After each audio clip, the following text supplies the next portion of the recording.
Are you thinking about buying or selling a house, or just want to know what might be going on with one of your biggest investments? Then come hang out with us for a little while. Hi, I'm Kirk Duckwall, and welcome to the Twin Cities Real Estate Show. We are sponsored by BRIX Real Estate, Network Title, Chad Priebe and Eric Bloomstrand with Bell Bank Mortgage, Structure Tech Home Inspections, James Tolson with Country Financial, Cregan's Construction, and Gray Duck Staging and Design. Today, I have Jilly, Jenkins. Thanks for coming in. Thanks, guys. And as always, Chad Priebe. Thank you. We are talking today about Halloween. Some of them are scary things that we see happening. If you want to check out any of our past shows, make sure you go to TwinCitiesRealEstateShow.com. Also, you'll find our market updates there, our market minutes, as well as our free publications, the Smart Seller book, the Smart Home Buyer book. If you're thinking about buying or selling a home, they're great resources, free for you to download, no registration or anything. Just really good tools, as well as the BRIX report. So yeah, Halloween episodes. It's been a few years since I've done one of these. It's a lot of fun. Yeah. I thought first off, we'd talk a little bit about what does the market typically do post-Halloween. And so, usually this is the two slowest months of the year that we're going to experience in the Twin Cities real estate market for sellers. For buyers, you can expect that you are going to have some more negotiating power, at least in the early stages of this market. So November, early December is a really good time. However, you're not going to necessarily have as much inventory to choose from. Not as many options. Right. You'll see still heavy competition on those really great looking listings where everything kind of lines up, right? It's the hot location, it's the hot price point. The marketing was done really well, and those homes will still go into multiple offers, as long as they were priced right. However, you will see more homes spending more time on market. And if I was a buyer out there, those are the ones that I would focus on. If you're a seller and you must sell during this time of year, make sure that your agent and yourself are planning out getting that listing ready and the timing of that. And you may have snow to deal with as well during this time of year. And one of the big mistakes when timing out a listing is do not put a home on the market if you know an impending snowstorm is happening is coming the next day. Yeah. Yeah. That's a great Although the buyers looking in a blizzard, which I have done, are very serious. Oh, well, absolutely. Yeah. However, my personal experience is whatever buyer takes me out on the worst day of the year never actually buys anything. Oh, really? I have the opposite. Interesting. Funny. And I love this time of year because specifically vacant homes, when they're going to have to be winterized, you're going into the heating season, higher cost to let it sit.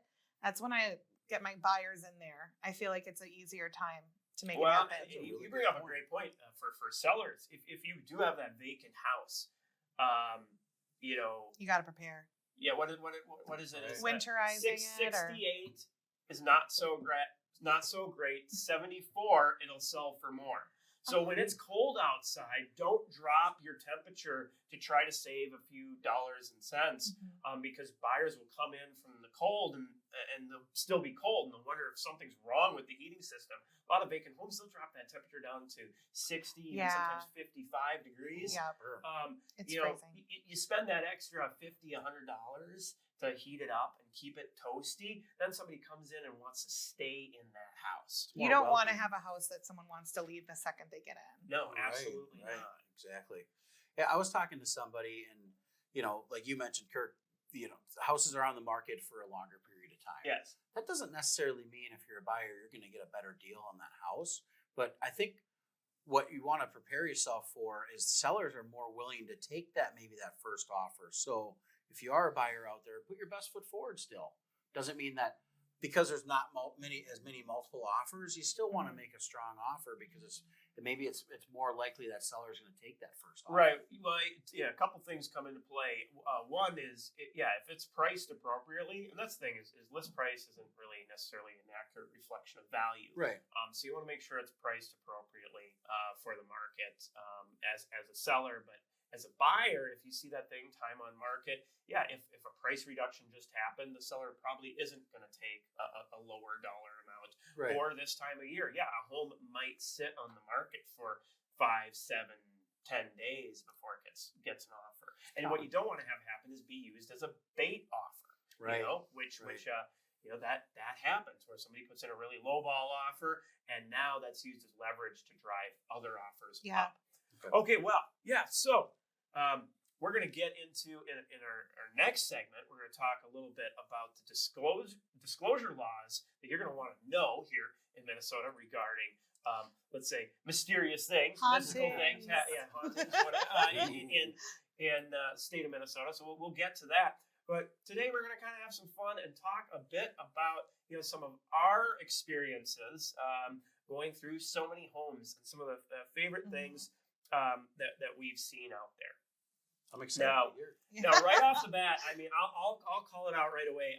I go in a lot of basements, and so really, I call myself like a glorified spiderweb cutter. I go downstairs, and there's just spider webs. I learned to do everywhere. this. As you walk.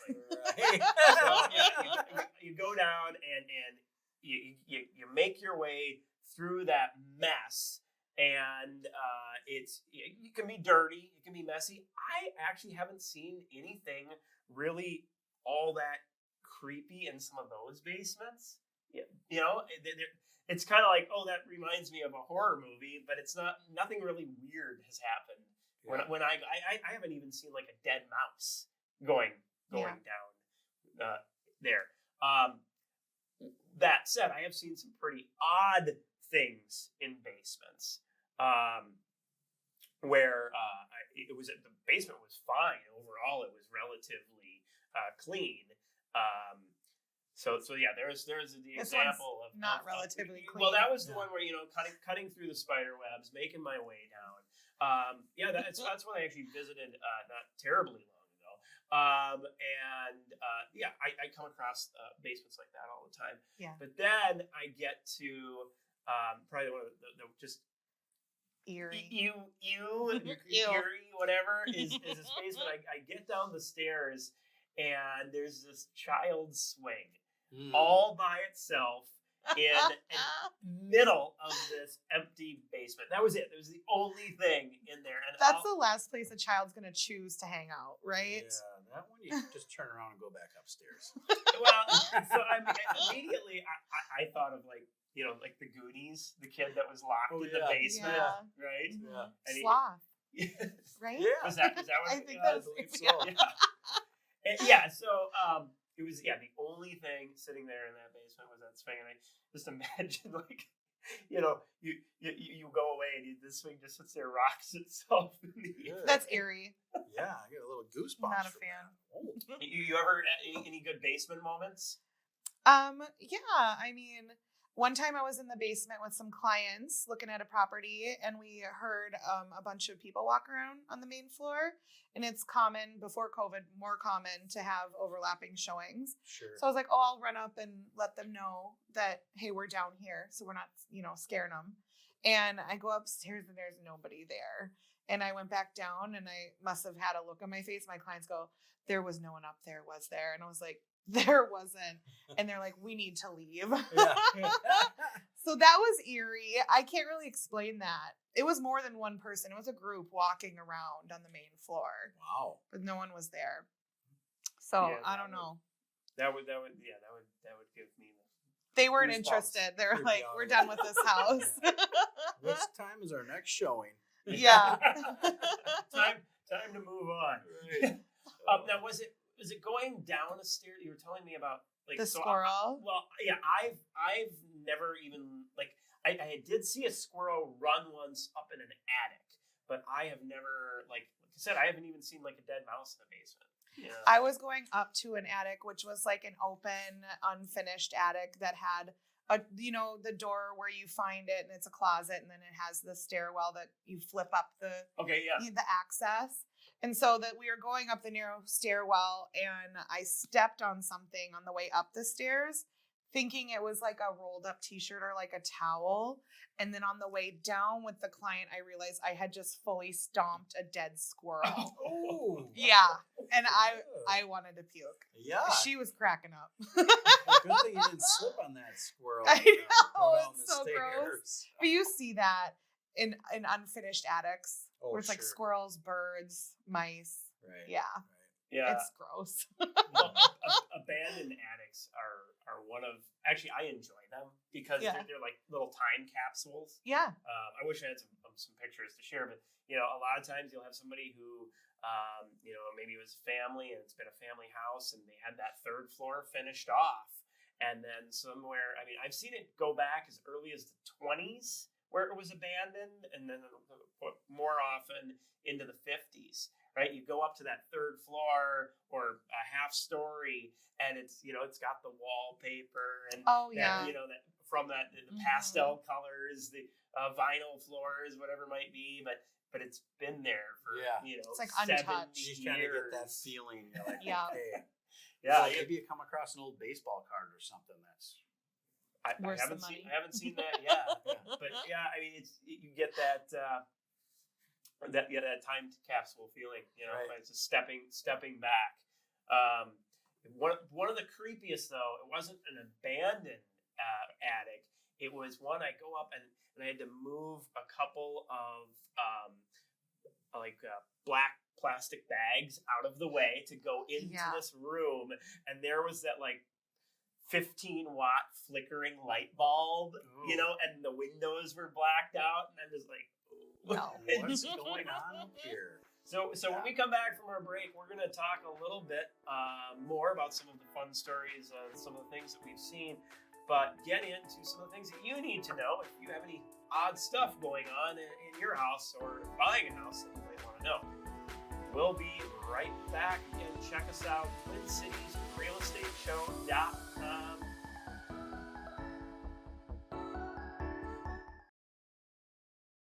Hi, I'm Ruben with Structure Tech Home Inspections. Everyone knows you should have a home inspection before you buy a home, but we've heard of home buyers being encouraged to skip the home inspection in this crazy market to make their purchase offer more attractive. Now they're facing tens of thousands of dollars in unexpected repairs. I'm telling you now, don't skip the home inspection. Here at Structure Tech, we can get your home inspected quickly, and we offer a full line of services. Visit us online at structuretech.com to learn more. Don't fall for the billboards or the clickbait. There is no such thing as today's rate. Mortgages and mortgage rates are individual to you. Chad Priebe and Eric Bloomstrand with Bell Bank Mortgage are here to show you the formula to get your best rate. Once you know this formula, you can mortgage shop with confidence. Find us online at chadpriebe.com. That is chadpriebe.com. NMLS 1462493, Equal Housing Lender, member FDIC. Hi, I'm Kirk Duckwall with BRIX Real Estate and the Twin Cities Real Estate Show. Buying or selling a home is one of the biggest financial transactions people make. Before you make your next move, download our free Smart Home Buyer or Smart Seller guides to give you the edge in our real estate market. From deal hunting to knowing the right repairs for maximizing value, these free guides have it all. Check them out and more at BRIXTwinCities.com under publications. Not every title company is the same. There are many people involved with each real estate transaction, and all of them need to be in the loop or a closing may get delayed. This is why the people at Network Title strive to provide swift scheduling and communication between the buyers, sellers, agents, and lenders. We know moving can be stressful, however, your closing does not need to be. Check us out online at network-title.com.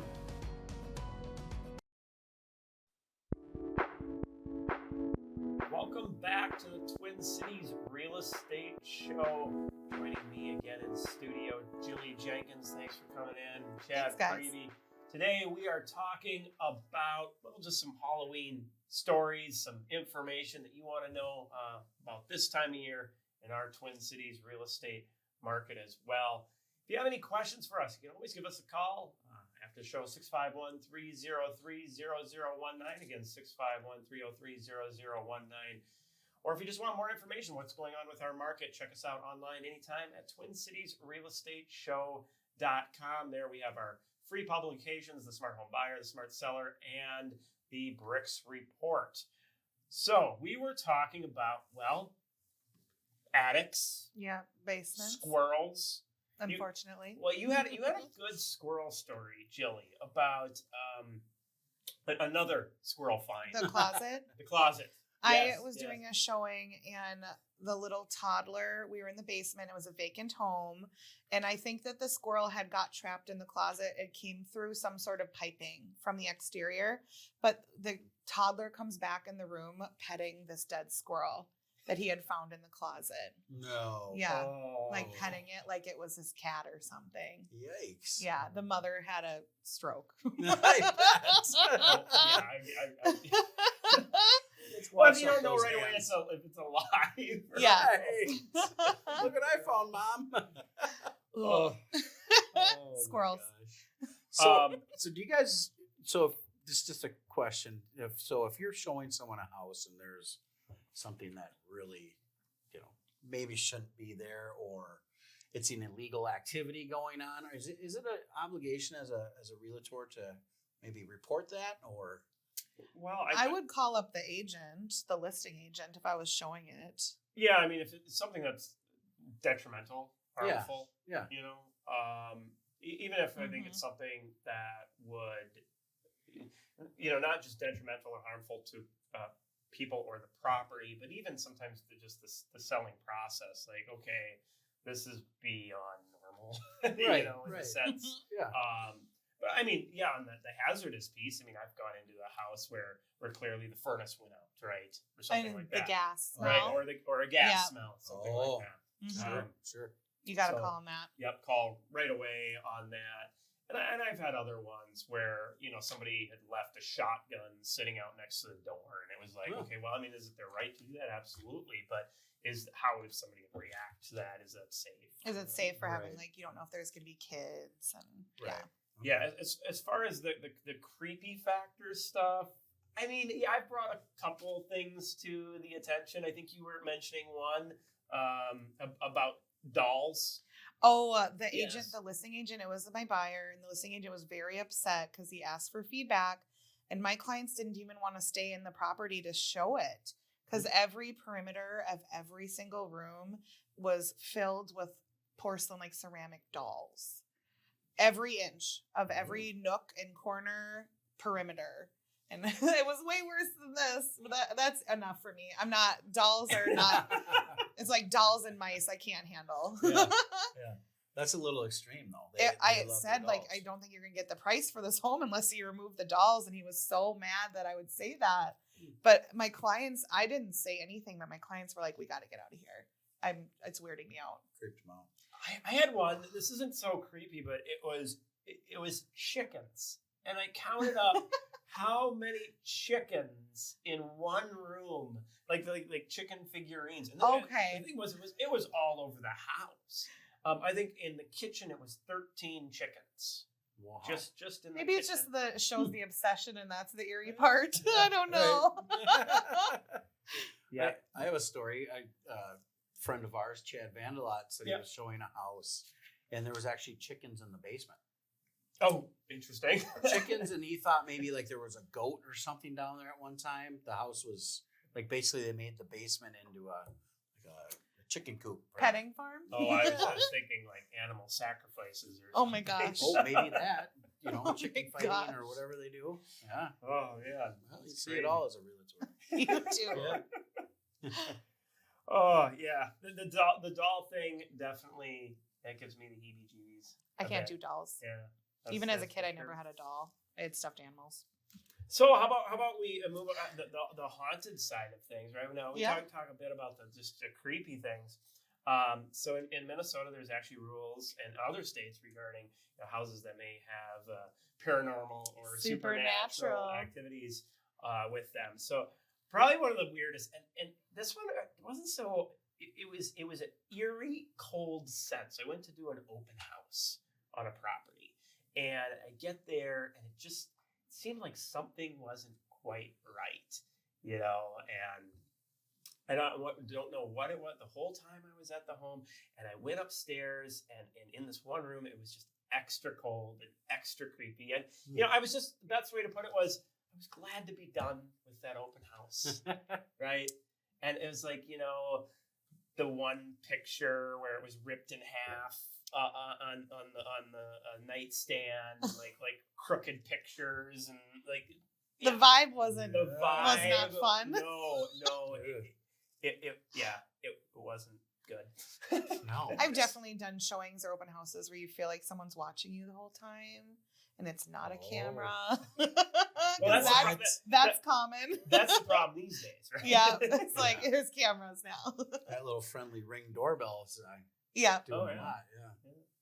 Well, I mean, let's just say during the time where you know, almost all properties have required masks, Ring doorbells came in very handy in finding all the people and That weren't doing it. Yeah. Violated that. Oh, sure. So not ghosts, but Ring doorbells. Yeah. So, well, I mean, this wasn't a house you were showing, but a house when you were a kid, you stayed at. That was one of the more creepy. Yeah, my aunt and uncle had a house in St. Paul, beautiful old home. I mean, the thing was gorgeous. But as a kid, my aunt and uncle would tell us the place was haunted. The cabinets in the kitchen would open and shut. And so I had a sleepover, and my cousin was on the bottom of the bunk. I was on the top. And I kid you not, I woke up in a panic because I heard the cabinets creaking. So they would open and then slam. Oh my gosh. And I'm like, oh my God, they weren't lying, you know? So I sat there and I shook and I reached down to my cousin Neil. I'm like, hey, he goes, yeah, don't move. That's what we were telling you about. So I now, what's the odds that it was your aunt and uncle downstairs opening and closing? I hope so, because ever since that day, my life changed. I never believed in ghosts or paranormal activity, but to this day I do. And I'm like, that is, you know, and what you hear is sometimes it's friendly and sometimes they're maybe angry.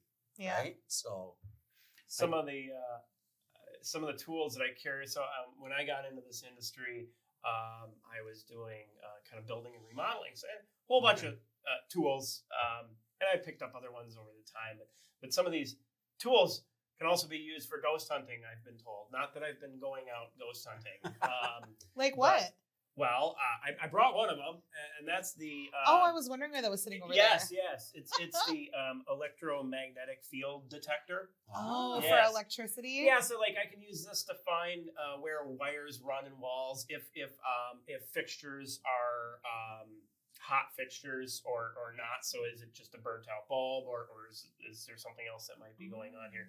It's a pretty neat little tool. Or, you know, like how high voltage are the power lines that you're near, things like that. Yeah. Picks up all of that. Cool. But supposedly, if there's a ghost around, it's supposed to, you know, maybe fluctuate a little bit there too. And also like a thermal camera, right? You see people running around with those thermal cameras. Not gonna lie, I was in a house one time and it was a little creepy, and I'm like, pulled up thermal camera. No. Did you see anything? Absolutely nothing. You didn't see anything? No. Oh, well, if you would have, I would lose it. Well, I think I would have wrapped up that open house. It's closed. Call it a day. So I don't know. Have you ever had a Ouija board? Yeah. Never. I refuse to play that. I will never I've again. never gotten into it either, but I hear stories about that. Everyone at the cabin. That's kind of like that's your tool here. It's like an electronic Ouija board. You know, when that thing starts moving, watch out. The problem is now I can make it move with a cell phone. So. Sure. So, a couple last ones. I want to get to these rules before we wrap up, but a couple other ones. Okay, so probably one of the weirder ones was I came across showing a house, and thank my clients for letting me use this picture. Was in the backyard, they had a pet cemetery and like a legitimate dog. Yeah, I mean lots of pets. That's a lot of dead pets. Yeah, that it is. That's It was amount of dead it was pets. fall time, but I'm pretty sure this was a real pet cemetery. Yeah, it looks real. Yeah, There's even a rosary on one of them, or on all of them. They Okay. love it. And probably the creepiest one that I've seen ever was, and this going down into a basement, and there was this headless mannequin. Oh, Now I happened to. I walked down the stairs and I'm like, oh my god! I'm like, oh, No. this one threw me off.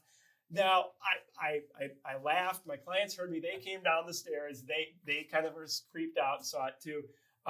But the person I know inspected this house as well, and he went back and it was dressed in different clothes the next day. That's Get not out. okay. Dead serious. Okay, weird. so disclosure laws in states. So there's basically 4 states that have disclosure laws. In New York and New Jersey, if you're an owner of a home, you have to disclose if you have Any supernatural? Yeah, supernatural things going on. Now, on the flip side of that, Minnesota, and I think it's Massachusetts, you don't have to disclose. It's like if written into the law. Right, so all these haunted houses that were sitting there, those owners, when they go to sell it, don't have to say anything. And, can be because Casper can be friendly too. Right? Yeah, that's right. You just Yeah, don't friendly know. ghosts and not so friendly.